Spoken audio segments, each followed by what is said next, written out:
Olá, pessoal! Eu sou a professora Michele Nogueira e hoje eu vim aqui tratar de um assunto que faz parte da unidade curricular 4 da disciplina Tecnologia de Carnes e Derivados. Então, o tema da nossa aula de hoje é conservação de carnes e derivados. Vamos lá?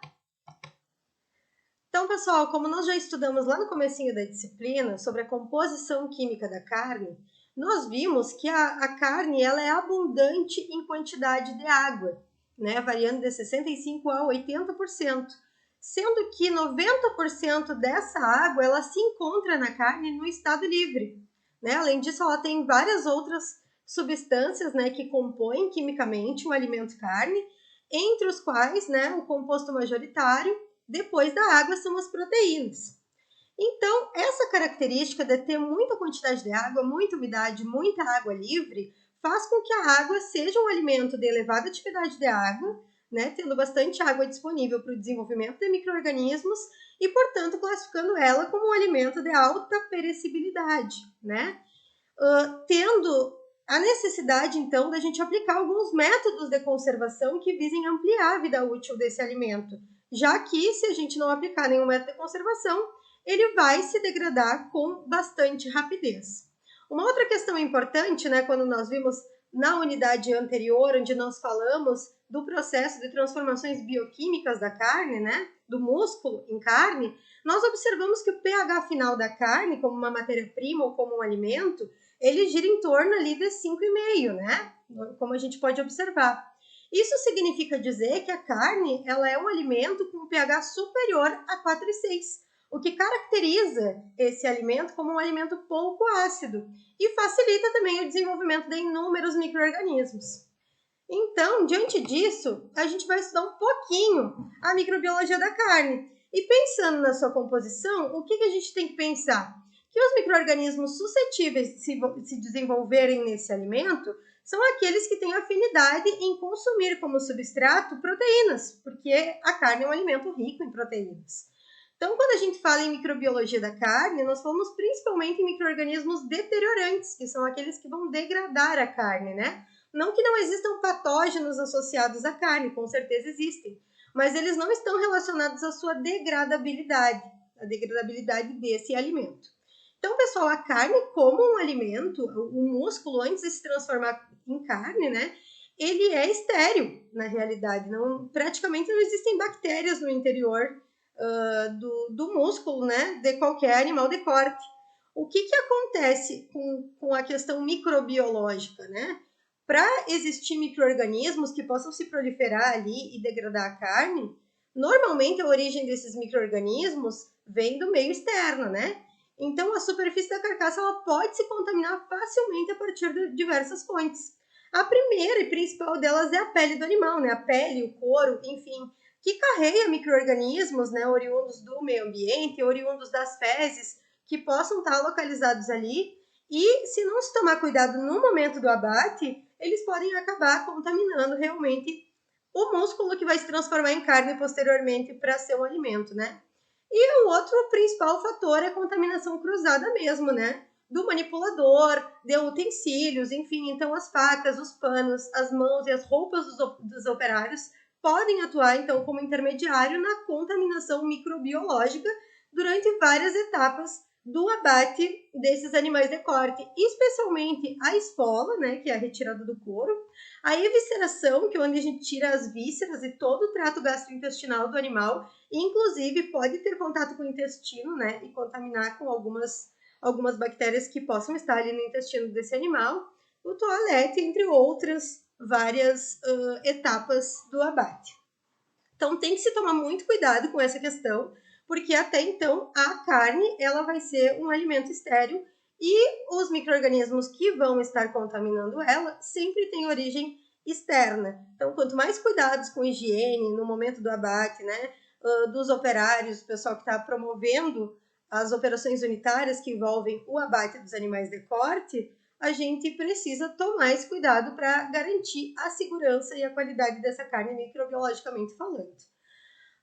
Considerando que a última etapa do abate no frigorífico, né, ela envolve o resfriamento em câmaras frias, né, para promover o abaixamento da temperatura da carne até 4 graus Celsius.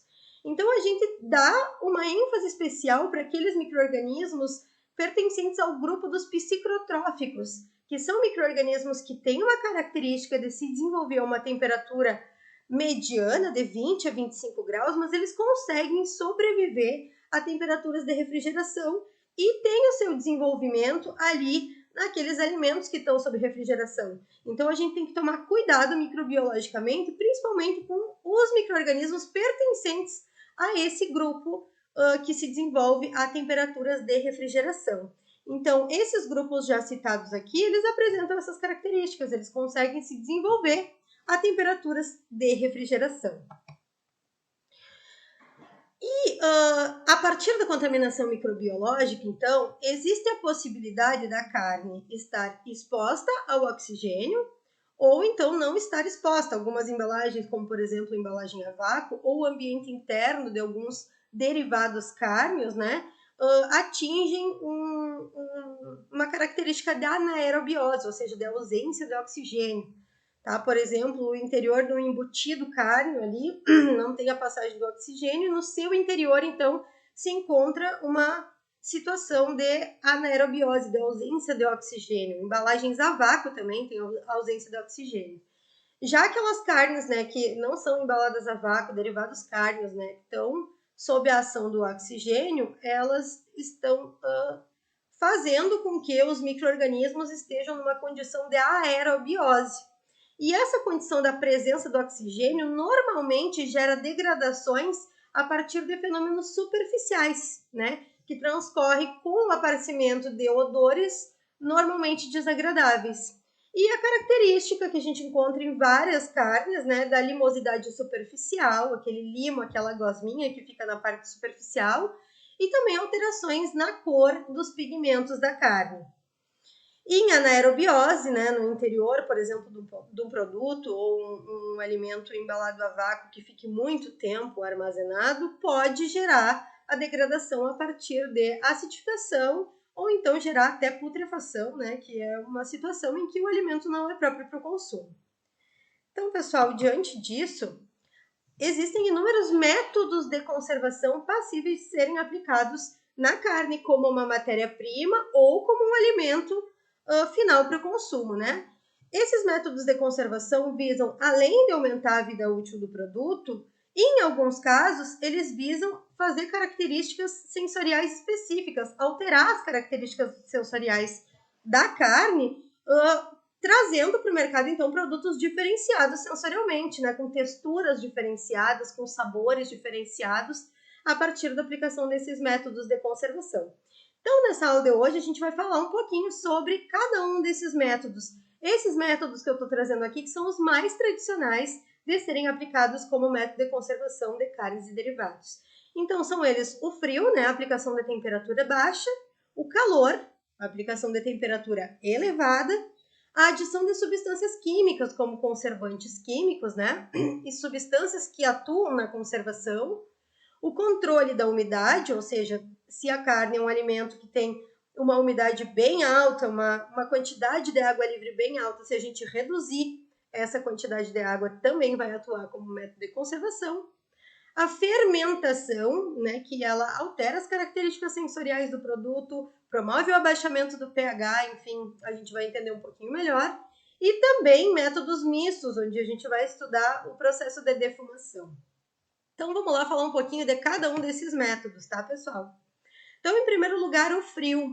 O frio é o mais comum, né, mais utilizado. Nós encontramos, desde a saída do frigorífico, uma carne, no mínimo, ela é refrigerada e a cadeia do frio, ela é mantida sempre. Uma vez que a carne ela é refrigerada, nunca mais ela pode sair dessa condição de refrigeração, porque, por ser um alimento muito suscetível à degradação, de elevada perecibilidade, realmente a possibilidade de degradação desse produto é muito grande. Então, visando garantir a segurança do produto, a refrigeração ela é fundamental. E a refrigeração ela aplica temperaturas baixas, mas essas temperaturas acima de 0 graus Celsius, normalmente girando em torno de 4 graus Celsius. O que isso faz? Por que isso é um método de conservação, né? Ele é um método de conservação seletivo, porque abaixando a temperatura, a gente seleciona apenas aqueles micro-organismos que têm a capacidade de se desenvolver a essas temperaturas. E normalmente esses micro-organismos que apresentam essa característica, eles têm um desenvolvimento mais lento, tá? Então é dessa maneira que a refrigeração funciona como um método de conservação. E a refrigeração, como eu já falei, ela tem que ser mantida, né? Mas ela não garante uma vida útil muito ampla, né? Então, uma carne refrigerada, ela vai durar no máximo 3 a 4 dias. Então, é um método de conservação que é para aquele produto que tem alta rotatividade, né? Que quer comprar carne fresca ali, com aparência de fresca, ela não vai ter grandes alterações nas suas características sensoriais nem nutricionais. Então, aquele consumidor que ele gosta de comprar carne fresca, normalmente ele busca pela carne refrigerada, pela aplicação da refrigeração como método de conservação, mas o consumo deve ser rápido.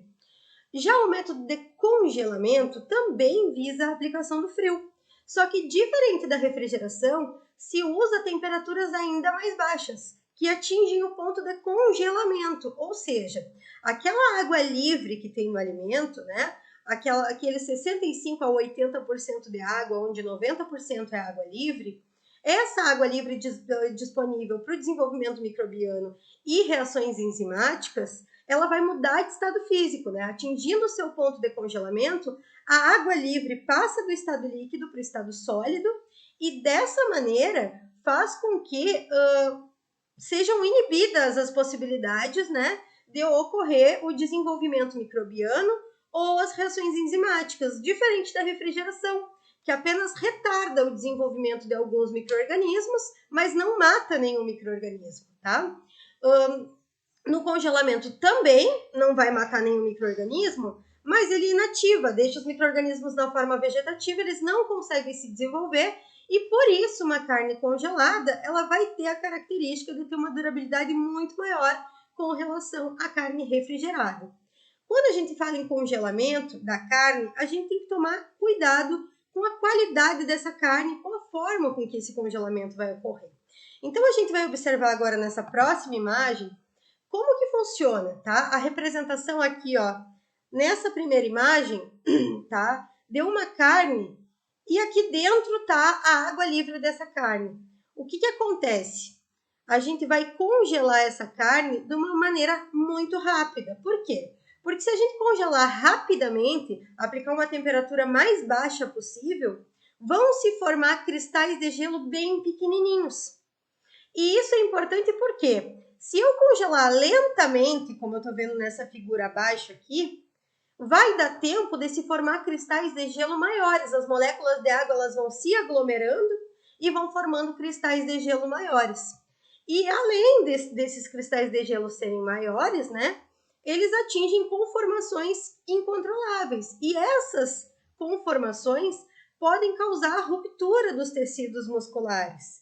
E no que isso vai afetar em relação à qualidade da carne? Enquanto a carne está congelada, nada. Mas quando a gente descongelar essa carne, se rompeu o tecido, essa água que estava retida no interior do músculo, ela vai sair. E a qualidade sensorial da carne e nutricional também, ela vai ser alterada. Nutricional por quê? Porque todas aquelas substâncias que tem na carne, que são hidrossolúveis, são solúveis em água, também são carreadas com essa água que é liberada. Então, pessoal, o que se exige para fazer o congelamento, para manter a qualidade da carne? O congelamento tem que ser feito de forma rápida, tá? Não pode ser feito de forma lenta, senão rompe as paredes dos tecidos. E o descongelamento, como que acontece esse descongelamento? O descongelamento tem que ser feito de forma lenta, o mais lento possível, sob refrigeração, para que realmente vá voltando a água do estado sólido, vá sendo transformada no estado líquido novamente e que ela não saia ali, não seja perdida dessa carne e não altere as características sensoriais. Então, para ter uma carne de qualidade aplicando o método de conservação de congelamento, o congelamento deve ser rápido para produzir cristais pequenos e o descongelamento deve ser lento sob refrigeração. Logo no próximo vídeo, a gente vai estudar um pouquinho mais sobre os métodos de conservação. Até lá!